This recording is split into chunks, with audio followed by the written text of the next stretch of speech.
السلام علیکم ورحمۃ اللہ وبرکاتہ۔ استقبال ہے آپ کا محمد افضل آفیشیل یوٹیوب چینل پر۔ ناظرین کرام، اویسی نے تبدیلی مذہب مخالف قانون پر تنقید کی۔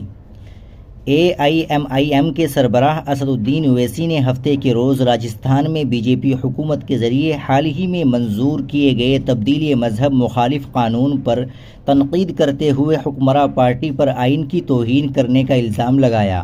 اویسی نے مزید کہا کہ راجستھان پروہیبیشن آف غیر قانونی مذہبی تبدیلی ایکٹ سن 2025 کی ایک شق، جس میں ضلع مجسٹریٹ کو کسی شخص کے مذہب کی تبدیلی سے متعلق پبلک نوٹس ظاہر کرنے کی ہدایت کرنا، لنچنگ کو دعوت دینے کے مترادف ہے۔ اس طرح کا نوٹس لنچنگ کو دعوت دینے کے مترادف ہے۔ اویسی نے انسٹاگرام پر پوسٹ کیا، راجستھان کا نیا قانون مذہب کی تبدیلی پر مکمل پابندی لگاتا ہے۔ اگر آپ اپنا مذہب تبدیل کرنا چاہتے ہیں تو آپ کو کلکٹر سے اجازت لینی ہوگی اور آپ کے نام اور تصاویر کے ساتھ ایک پبلک نوٹس لگایا جائے گا۔ اس طرح کا نوٹس لنچنگ کو دعوت دینے کے مترادف ہے۔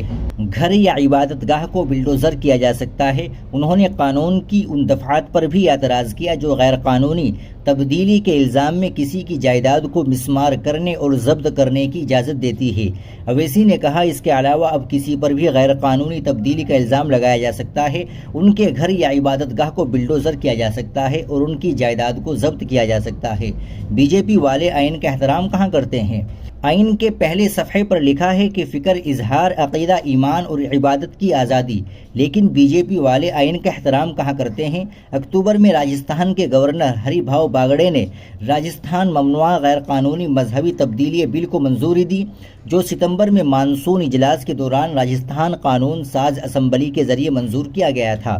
مخالفت کے باوجود بل کو پاس کر دیا گیا۔ قبل ازیں راجستھان کے وزیر جوگا رام پٹیل نے بیان دیا کہ اسمبلی کے ذریعے منظور کردہ تبدیلی مذہب مخالف قانون سخت دفعات پر شامل ہے، جن میں عمر قید تک کی سزا بھی شامل ہے، اور اپوزیشن کی مخالفت کے باوجود اسے منظور کر لیا گیا۔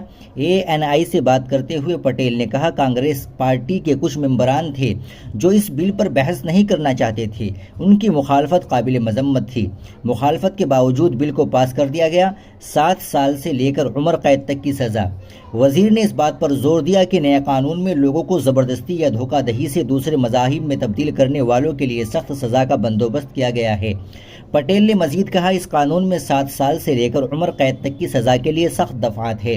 یہ قانون ملک میں اسی طرح کے دیگر قوانین کا مطالعہ کرنے کے بعد بنایا گیا تھا۔ ناظرین کرام، اویسی کے آپ اس بیان کے تعلق سے کیا کہیں گے؟ کمنٹ باکس میں ضرور بتائیے گا۔ ویڈیو کو لائک اور شیئر ضرور کر دیجیے گا، چینل کو بھی سبسکرائب کر لیجیے۔ السلام علیکم ورحمۃ اللہ وبرکاتہ۔